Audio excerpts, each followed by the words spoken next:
Aujourd'hui, on se retrouve à Calais où des opérations d'évacuation de personnes migrantes sont incessantes. En 2020, c'est plus de 9500 tentatives de traversée qui ont eu lieu, c'est 4 fois plus qu'en 2019. Entre témoignages des bénévoles de l'association L'Auberge des Migrants qui mettent chaque jour tout en œuvre pour ces personnes en détresse et témoignages des personnes migrantes, on vous emmène dans cette situation difficile qui chaque jour perdure. Bienvenue à l'entrepôt de l'Auberge des Migrants. On a cet entrepôt depuis octobre 2015 et c'était le moment de la grande jungle. On avait besoin d'un grand entrepôt pour notamment parce qu'il y avait des gros besoins et parce qu'on s'est associé avec des associations britanniques dont certaines sont encore là. Comme ici Refugee Community Kitchen, c'est une organisation britannique qui fabrique entre 1000 et 1500 repas par jour qui sont distribués à Grande-Synthe et à Calais. Moi, elle m'impressionne toujours. Elle a été mise aux normes parce que la préfecture, à un moment donné, nous a dit si vous ne respectez pas les règles d'hygiène sanitaire, on vous ferme votre cuisine. Alors du coup, les Anglais ont dû réinvestir de façon à respecter des normes techniques, normes sanitaires. Il y a deux choses. Il y a un espace où on réceptionne, on trie, on stocke des vêtements qui sont soit donnés à une autre association qui s'appelle Collective Aid, qui a un autre entrepôt un peu plus loin, soit distribués par Utopia 56 à Grande-Synthe et à Calais dans des maraudes qui font le soir et la nuit pour donc les gens en situation d'urgence. L'équipe s'appelle Woodyard, celle-là elle est anglaise aussi, financée par les Britanniques de Help Refugees. Donc en fait on achète du bois en Syrie, on le coupe, on le met en sac et ils sont distribués donc sur Calais.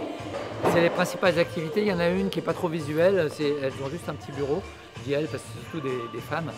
Il y a une équipe qui s'appelle Human Rights Observer qui va sur le terrain tous les jours pour veiller au respect des droits humains et notamment au moment des expulsions. En moyenne 30 personnes c'est suffisant pour faire ce qu'on a à faire, sachant que vous n'avez pas vu tout le monde dans l'entrepôt, il y a des gens sur le terrain.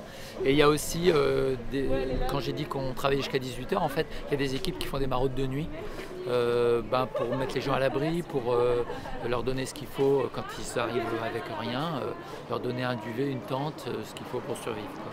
Bon, on a un peu de difficultés matérielles et financières parce que c'est pas toujours facile d'avoir assez de ressources pour acheter des tentes, des chaussures, etc. au fur et à mesure que les gens soit les dégradent, soit se les font enlever par la police. Donc voilà, on a un peu de difficulté avec les autorités parce qu'on est mal vu. On les gêne, on gêne leur politique et du coup il y a des verbalisations, des contrôles d'identité incessants et il y a eu aussi un arrêté préfectoral d'interdiction de distribution de nourriture au centre-ville de Calais. Ici il y a des évacuations quasiment tous les jours.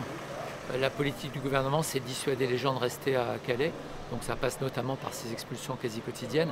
Alors, on fait plusieurs choses. D'abord il y a une équipe qui est sur le terrain, Human Rights Observer, qui essaye de s'approcher, de vérifier le comportement de la police, compter le nombre de personnes qui sont embarquées dans les bus quand il y a des bus, essayer de déterminer le nombre de tentes qui sont enlevées, détruites et donc il va falloir renouveler. La deuxième chose qu'on fait, c'est que à mesure que les gens perdent des affaires, on les renouvelle, tant bien que mal, comme je vous l'ai dit. Et puis aussi, sur le plus long terme, on a des démarches de plaidoyer, de communication et des démarches en justice.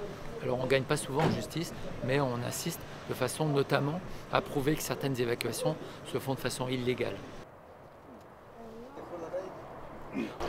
نام رضاست، رضا حسینی از افغانستان، غزنی، ولسوالی جعفری. 1 سال 7 ماه اینجا 40 شده که در همین کاری است. دیگه مشکلات ها خیلی زیاد بوده اونجا. از در قدم اول مشکلات های امنیتی است، این باعث میشه که مشکلات های اقتصادی هم خیلی زیاد میشه. دیگه همین باعث میشه که اکثر مردم افغانستان مهاجرت. این سفر از ابتداش که مشکل است تا همین لحظه که اینجا رسیدم. دیگه یه جای مناسبی برای یه جای خوبی، چیزی خوبی در نظر من نرسیده. از سفری که میایی از ایران مهاجر حقیر است دیگه. از ایران، ترکیه و همینطور یونان و دیگه از روی آلبانی آمدم، آلبانی و مونتنگرو و بوسنی و کرواسی، سلوانی، ایتالیا. دیگه همیشه اینمی جنجال و مشکلات خود دارم، خیلی زیاد. نه تنها بودم، بعضی جای با همین مسیر راست دیگه. باز جای قرارت مردم یک جوی میشه، باز وقت جدا میشه، باز وقت با فامیل هستی، باز وقت با مجرد هستی دیگه. بریم اگر شاید از این کشورهایی که مثلا از این مسیری که آمدیم مهاجر هم که خیلی زیاد بود. اولین کشور اروپایی که یونان است، تقریبا 10 ماه آمدم جزیره موریا کمپ لیسبوس ماندم که اصلا همین برگر که داد دم جنگل یک دانه ترپال داد. خوب یادم است یک دانه ترپال داد دم جنگل الا کرد دیگه. اصلا پرسان نگه تو زنده هستی، تو مرده هستی، تو کسی تو را زد، جوی داری، او میخوری، نان میخوری. اینجا پلیسا اذیت میکنه. دیشا پریشب اینجا در سرک بر آمدیم کارتن میوردیم میزی از اینجا ما رو پلیس گرفت دیپورسانتر بود. 24 ساعت نگاه کردید نفهمیدیم مشکل ما چی است. از اینجا رفت از صد اشغالی کارتن میوردیم. گفتیم شاید اگر انگلیس هم میتونه باشن از اینجا پس خود دیپورت میکنیم دیگه. راهی نداره دیگه اگر در ماجر ریتوری رسیدگی نشه.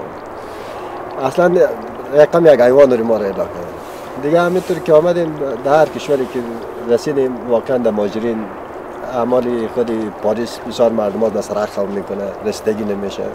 Au cours de cette journée, nous avons pu rencontrer des personnes migrantes qui ont bien voulu témoigner devant notre caméra pour nous raconter les raisons pour lesquelles ils étaient venus jusqu'ici en France, à Calais. Merci d'avoir suivi avec nous notre reportage.